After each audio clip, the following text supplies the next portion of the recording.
ጀማሪዎች እኮ እነዚህ ሶስት ነገር ብታውቁ በፍጹም አትሸወዱም። ስሙኝማ በእንግሊዝኛ እፈልጋለሁ ስትሉ ምንድን ነው የምትሉት? አይ ዋንት ነው አይደል? በጣም እፈልጋለሁ ደግሞ ስትሉ አይ ኒድ ነው የምትሉት። አይ ኒድ እዚህ ጋር አይደለም። አሁን እቃ ነገር ከሆነ የምትፈልጉት አይ ኒድ ብላችሁ ቀጥታ ነገር እየው ማስገባት ነው። ለምሳሌ መኪና እፈልጋለሁ ስትሉ አይ ኒድ አ ካር። ብር እፈልጋለሁ ወይ ገንዘብ እፈልጋለሁ አይ ኒድ ማኒ። ቀላል አይደለም? ቀላል ነገር እፈልጋለሁ ስለ እቃ ቁስ ከሆነ አይ ኒድ ብላችሁ ማስገባት ነው። ገብቷችኋል ብዬ አስባለሁ። ሁለተኛ ማድረግ እፈልጋለሁ ግን ስትሉ ቱ ማስገባት አለባችሁ እሺ፣ እንጂ አይ ኒድ ጎ ካላችሁ አይሆንም። አይ ኒድ ቱ ጎ። ተግባባን? ማድረግ እፈልጋለሁ። እሺ መተኛት እፈልጋለሁ በሉኝ። አይ ኒድ ቱ ስሊፕ። አንበሳ። መንዳት እፈልጋለሁ በሉኝ። ጎበዝ። አይ ኒድ ቱ ድራይቭ። በቃ ስለዚህ አሁን ሁለት ነገር አየን። አንደኛ እፈልጋለሁ እቃ አይ ኒድ ነገርየው ማስገባው።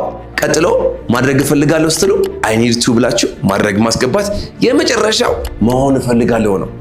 መሆን እፈልጋለሁ አይ ኒድ ቱ ቢ ማስገባት አለባችሁ። ቢ መሆን ስለሆነ አይ ኒድ ቱ ቢ ብላችሁ መሆን የምትፈልጉትን ነገር ማስገባት።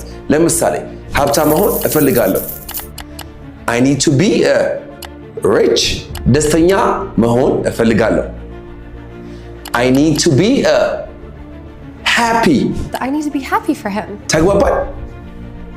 እፈልጋለሁ፣ ማድረግ እፈልጋለሁ፣ መሆን እፈልጋለሁ። በዚህ መሰረት ቤት እፈልጋለሁ፣ ማይፈልግ የለም። አንድ ጠንካራ መሆን እፈልጋለሁ፣ ሁለት መስራት እፈልጋለሁ፣ ሶስት እነዚህን ኮሜንት ላይ ታስቀምጡኛላችሁ። ከባድ ናቸው ብዬ አላስብም። ከዛ በተረፈ ይሄ ማራኪ እንግሊሽ ቲፕስ የሚባለው ሁሉም አስተማሪዎች መጥተው የሚያስተምሩት ቻናል ነው። ፎሎ ማድረግ አትርሱ።